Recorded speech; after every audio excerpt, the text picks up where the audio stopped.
Hello and welcome back to the channel, ladies and gentlemen. Today we are watching a tactical masterpiece by Magnus Carlsen.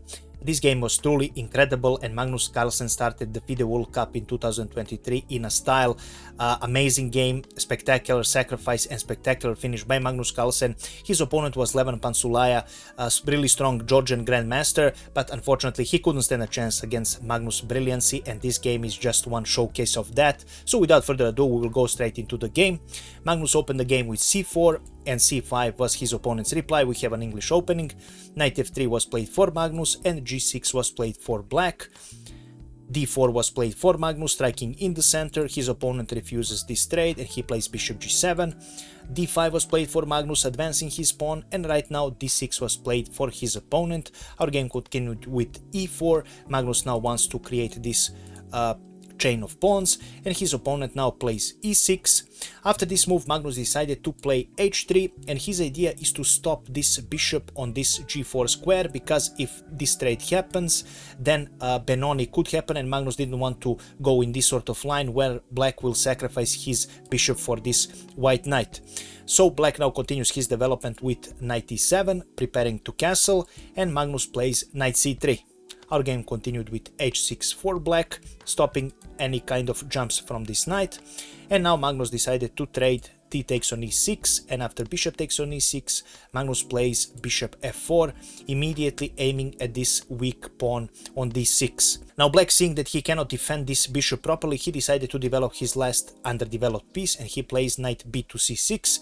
Magnus now picks up this pawn with his queen. Black obviously doesn't want to go into an endgame, and he plays queen a5. Our game continued with queen d2, because this queen is really awkwardly put here and you don't want to get your queen trapped. Our game continued with knight b4, a decent move for black. Right now different kind of ideas came into mind. First idea is to actually put this rook on d8 and then invade with your knight on d3 square. Our game continued with a3 for white, now asking this knight where he wants to go. Now black played g5, which is actually not a mistake, but is not the best move. Actually the best was what I was telling you about. Actually rook d8 was here the best move, and after queen goes on c1, which is the only good move, knight d3 is the way for black to go, and after bishop picks up on d3, rook picks up on d3, and this would be the position. But black played g5, attacking this bishop. Now Magnus has to retreat, and game continued almost the same with rook d8 right now.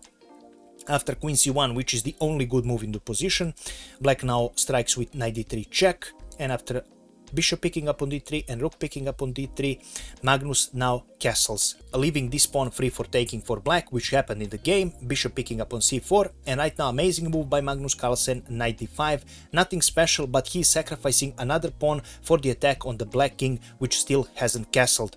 That's the important part of this game, and right now black of course accepts it. You play against Magnus Carlsen and you want to take all the advantage you might need to win a game against him. So bishop picks up on d5, and after e takes on d5, rook takes on d5, rook e1 was played for Magnus Carlsen. Obviously now castling is not an option because this knight will fall. Our game continued with queen d8, right now with the idea to protect this knight and allow your king to be put to safety with a castle. Magnus again doesn't allow that, and he plays queen c4.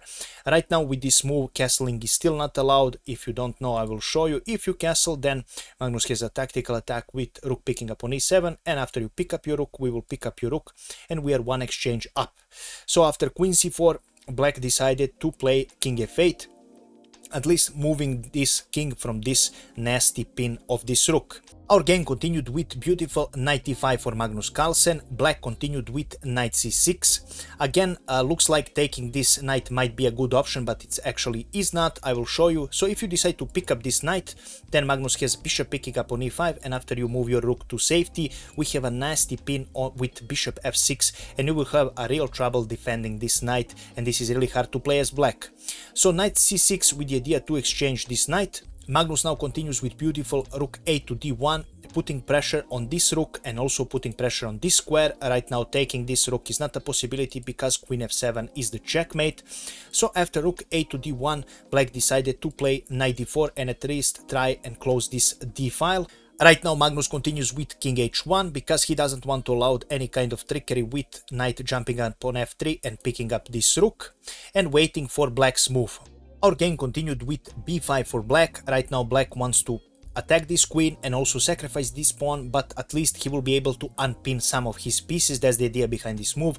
Magnus doesn't want to allow that, and he plays queen d3, again putting pressure on this rook, and right now you cannot move this knight. That is the reason now black doesn't know what to play, and he plays h5, a sort of a waiting move.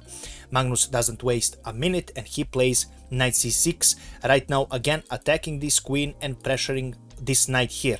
Of course, taking this knight is not a possibility because your rook is hanging, and right now black has to find an idea to defend his position. He decided to play queen b6. Magnus continues with beautiful knight e7, right now attacking this rook and asking black, where would you like to go? He plays rook d8, and right now Magnus plays beautiful knight f5. Again, you cannot pick up this knight because this rook is hanging, using the advantage of pins. A really annoying position to play, and right now black makes a critical mistake and he plays queen g6.